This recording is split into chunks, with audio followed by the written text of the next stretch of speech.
name's Adib and I'm a student at Titus. My name's Reese and I'm also a student at Titus. My name's Martha Featherstone and I am an English AST at Titus.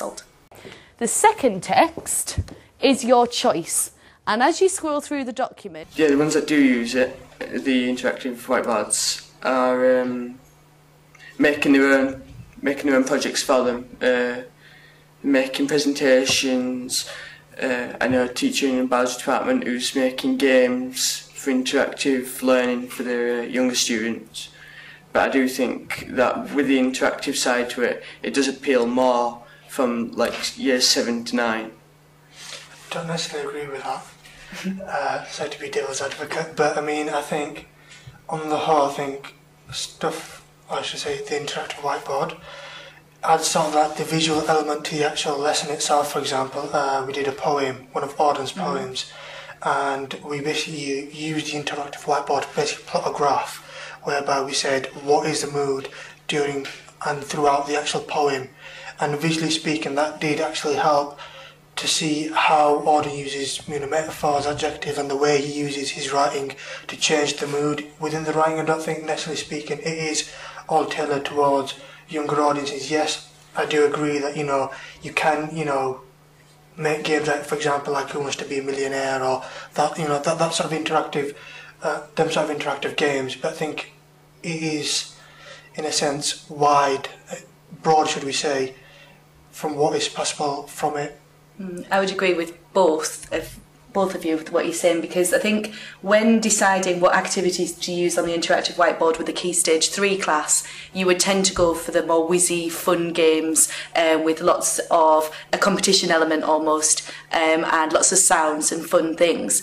And you would still go with some of that for Key Stage 4 and Key Stage 5, but the nature of the activities, you can make it very skills-based, and there are lots and lots of different things that you can use with Key Stage 4 and 5 to make it interactive for the older year groups as well. Thinking back to the lesson that we did on Auden, where we had different words that appeared in a poem, and we used it like the interactive whiteboard, like fridge magnet poetry, and the pupils made their own lines of poetry using Auden's words, and then we compared it to the actual Auden poem, and that kind of activity could be differentiated for a year 7 group, with a different poem. So there are some things that cross over, but obviously games and things which a year 11 student might find babyish compared to a year 7, but you just differentiate around that. For example, I mean, with the interactive whiteboard, it's all touchscreen. Because it's all touchscreen, you get to move words. For example, with that Auden poem, you get to move words about, and it's all done through your fingers. And because you're actually moving it with your fingers, in a sense, it's a lot easier to pick up what you are learning. It helps kinesthetic learners as well.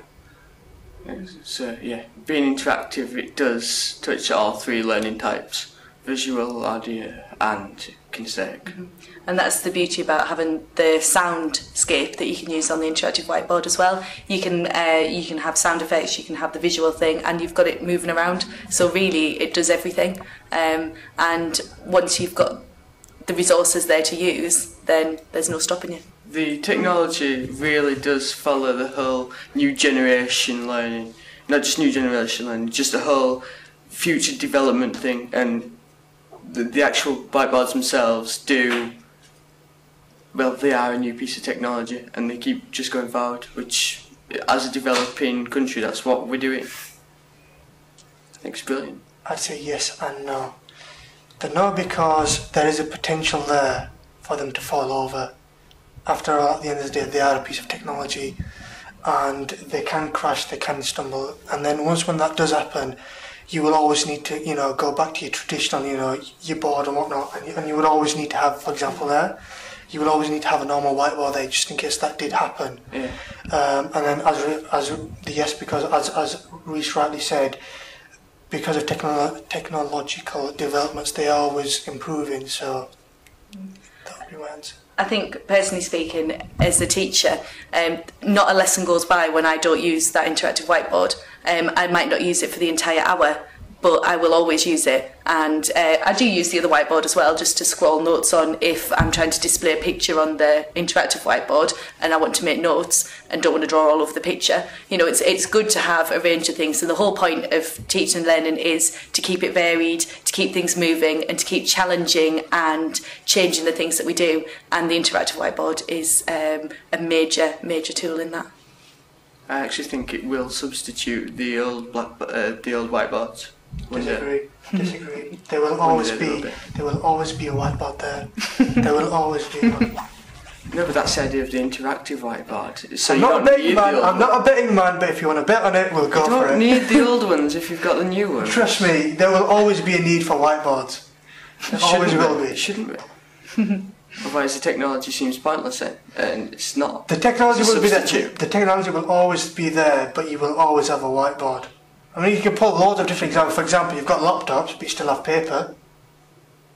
At the moment. Yeah, at the moment. Yeah. You will always have paper.